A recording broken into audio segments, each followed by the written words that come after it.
Ketika kita menghadapi satu masalah yang problematik, yang sangat sulit untuk diselesaikan, gunakan torang peiman untuk menyelesaikan hal tersebut.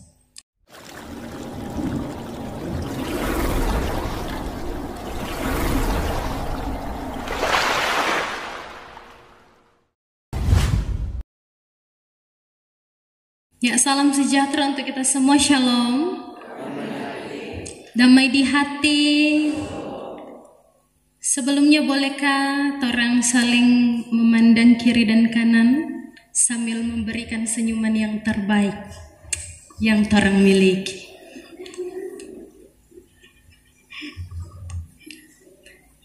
Supaya betul-betul ada damai di hati. Ada sukacita, ada kebahagiaan yang boleh torang rasa di hari ini. Ya, saudara-saudara yang dikasihi dan diberkati oleh Tuhan kita Yesus Kristus, tentu kasih dan kebaikan Tuhan begitu besar dalam kehidupan kami, kehidupan torang semua, kehidupan orang-orang yang mengenal Tuhan. Oleh karenanya, torang semua diajak untuk senantiasa mengucap syukur kepada Tuhan, menaikkan puji-pujian, menaikkan hormat hanya bagi nama Tuhan saja. Dalam bacaan kita di saat ini, dalam kitab Kejadian pasal 22 ayat 1 sampai dengan 19, tema perenungan kita ialah Tuhan menyediakan. Ya, saudara-saudara, ada seorang bapa, dia sungguh menyayangi anaknya, anak tunggal, anak satu-satunya. Kemudian satu hari ada orang yang mengatakan kepada bapak ini bahwa anaknya hampir nyaris tertabrak mobil. Dengan panik bapak ini datang, langsung pergi menemui anak yang sangat dia kasihi ini. Ketika dia melihat anak ini, dia langsung memeluk anak ini, dia langsung mencium anak ini, dan dia mengatakan kepada orang-orang di sekitar situ bahwa anak ini sangat dia kasihi, anak ini sangat dia hargai, sangat dia banggakan. Dia mau untuk bekerja siang dan malam hanya untuk kebahagiaan anaknya ini. Saudara-saudara, setiap orang tua, setiap bapak, ibu, pasti pada umumnya mengasihi, mencintai, menyayangi anak-anak kita. Apa yang kita lakukan, apa yang kita usahakan dan upayakan,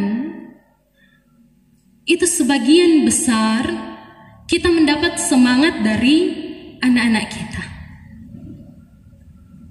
Tapi tidak juga bisa dipungkiri bahwa ada juga orang tua yang berbanding terbalik.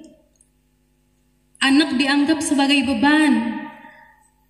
Anak dianggap sebagai sesuatu yang menjengkelkan.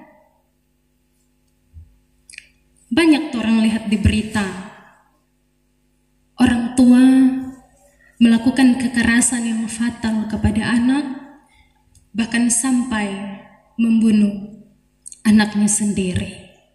Sungguh ini memilukan hati kita. Tetapi pada umumnya sebagian besar orang pasti sangat menyayangi orang pe anak. Dan demikian juga dengan Abraham.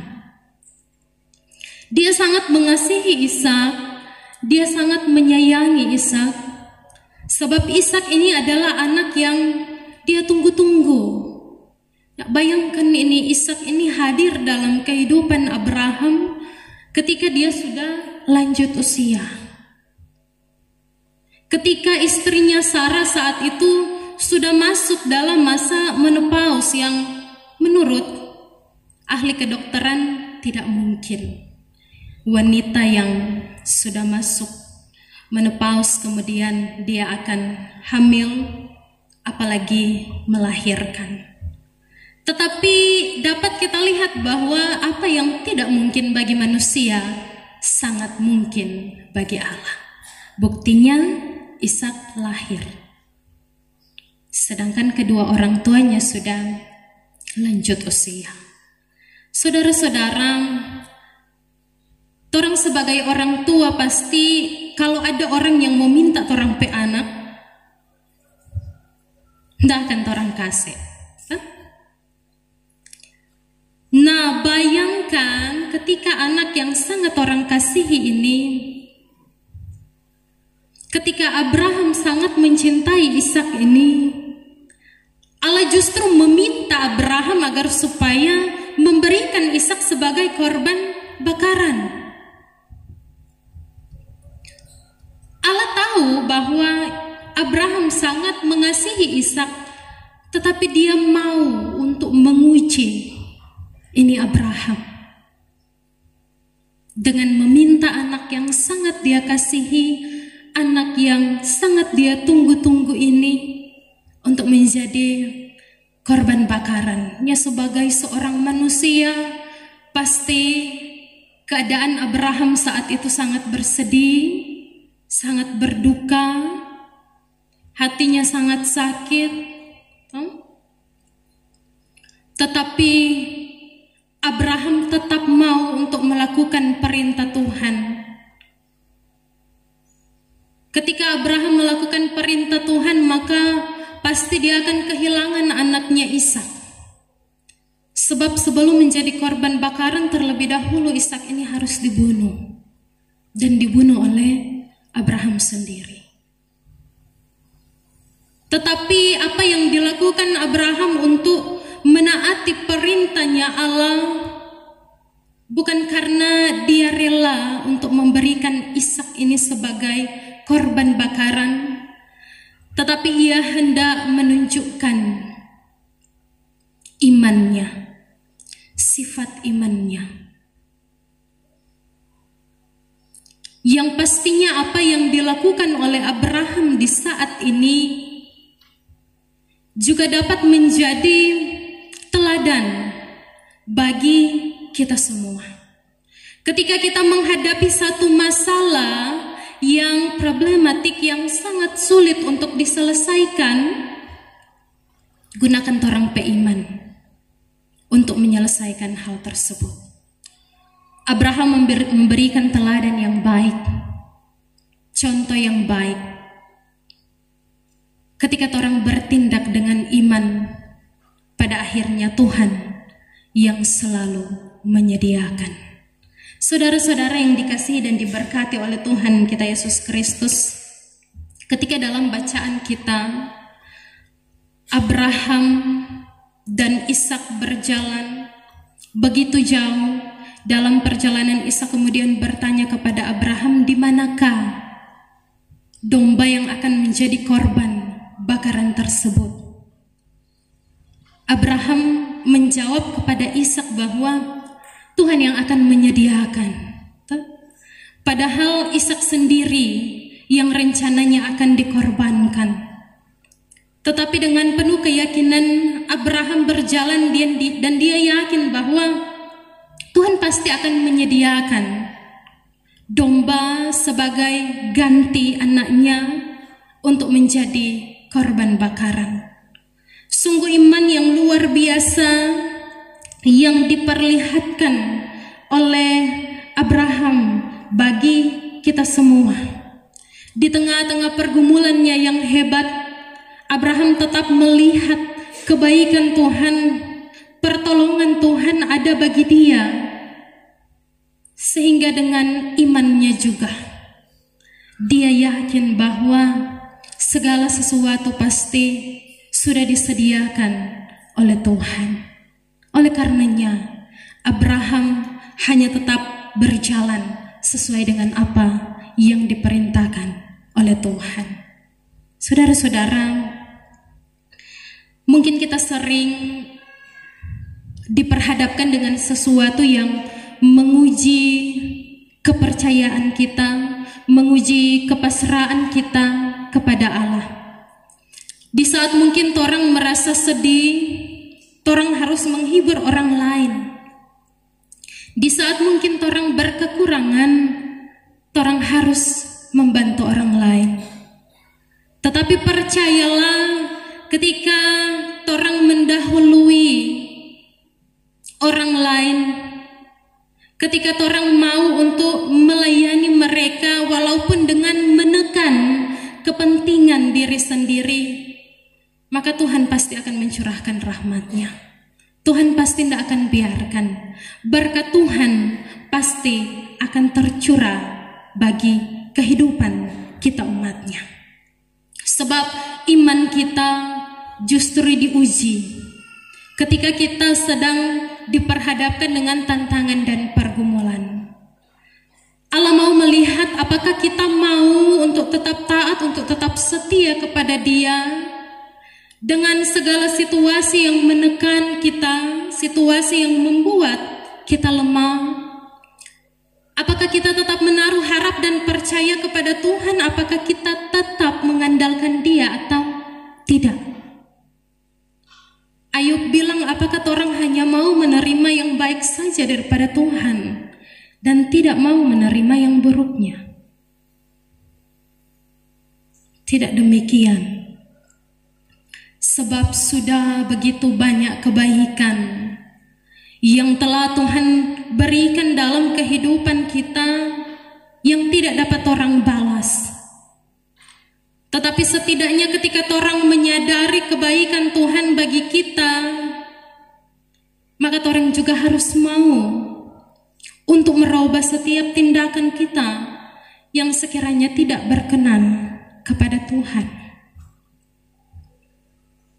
Apa yang boleh teralami dalam kehidupan kita ketika orang beriman sungguh-sungguh kepada Tuhan, maka orang pasti yakin bahwa ada rencana, ada rancangan baik yang telah disediakan Tuhan bagi kita umat-Nya. Orang hanya tetap bersabar, bertahan dalam proses yang menyesakkan ini. Tetap andalkan Tuhan. Jangan andalkan kekuatan diri sendiri, sebab orang ini lemah, orang penuh kekurangan. Orang tidak akan mampu untuk menghadapi perkara-perkara dunia yang diperhadapkan dalam kehidupan kita jika hanya mengandalkan diri sendiri. Saudara-saudara, ketika dalam kehidupan ini ada sesuatu yang kita miliki, pekerjaan kita, harta benda kita, keluarga kita. Kebanyakan dari orang manusia merasa bahwa itu adalah milik kita. Sesuatu yang besar yang orang capai dengan bersusah payah, dengan kerja keras, dengan mengeluarkan waktu dan tenaga, membuat kita menganggap bahwa apa yang kita peroleh itu adalah milik kita. Sehingganya orang merasa sedih ketika sesuatu itu diambil daripada hidup kita. Seperti dalam bacaan kita, kalau melihat secara manusia, apa yang diperintahkan oleh Allah kepada Abraham ini adalah sesuatu yang kejam. Bayangkan seorang anak diminta oleh Allah untuk dijadikan korban bakaran, sedangkan Allah tahu bahwa anak itu sangat dikasihi oleh Abraham. Kejadian tersebut akan terlihat sangat kejam di mata kita manusia. Tetapi jika kita mau berpikir dengan cara pandangnya Allah, menyadari kemahakuasaannya, menyadari bahwa Dia sang pemilik, maka orang pasti akan lebih legowo menerima segala sesuatu yang terjadi dalam kehidupan kita. Termasuk ketika ada hal-hal yang torang sayangi, torang kasihi, kembali diminta oleh Tuhan. Tuhan punya, torang saja hidup ini Tuhan punya. Jadi orang sebagai manusia tidak bisa berbuat apa-apa ketika dia mau untuk mengambil apa yang menjadi miliknya. Namun ketika orang sadar bahwa memang dia sang pemilik, dalam hati orang walaupun kehilangan sesuatu yang berharga, orang akan tetap memiliki damai sejahtera. Orang peiman yang tidak akan bertumbuh ketika orang mendahulukan perasaan pikiran orang sebagai manusia. Itu dapat menghalangi pertumbuhan iman kita sebagai manusia. Orang harus bisa belajar untuk memahami bagaimana cara kerjanya Tuhan dalam kehidupan kita, dengan tentu terus meyakini bahwa kehidupan yang Dia percayakan bagi kita ini ada dalam kontrolnya, ada dalam kendalinya, dan segala sesuatu telah diatur baik oleh Tuhan. Selama orang masih hidup di dunia ini, maka pasti orang akan diperhadapkan dengan yang namanya tantangan dan pergumulan.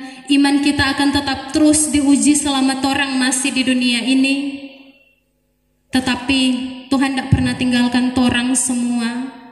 Jadi jangan orang khawatir, tetap semangat orang, tetap kuat-kuat, jaga kesehatan, agar supaya dalam menjalani kehidupan yang Tuhan anugerahkan, orang dapat melakukan atau menjalani kehidupan ini dengan maksimal sesuai dengan apa yang Tuhan kehendaki. Ketika orang sadar bahwa Dia sungguh baik dalam kehidupan kita, maka orang harusnya malu untuk orang mengeluh ketika diperhadapkan dengan situasi yang tidak mengenakan. Sebab Tuhan sungguh baik dalam kehidupan kita, dalam situasi dan kondisi apapun Tuhan tetap sama baik. Maka dari itu, marilah juga kita berbuat baik. Baik kepada Tuhan, tetapi juga bagi sesama kita, dengan terus mengingat bahwa orang harus senantiasa mengabarkan tentang kabar baik yang telah Tuhan beritakan bagi kita. Tuhan pasti tolong, Tuhan pasti mampukan orang semua, asal orang mau untuk tetap terus mengandalkan Tuhan dalam kehidupan ini. Tuhan berkati kita. Amin. Firman Tuhan.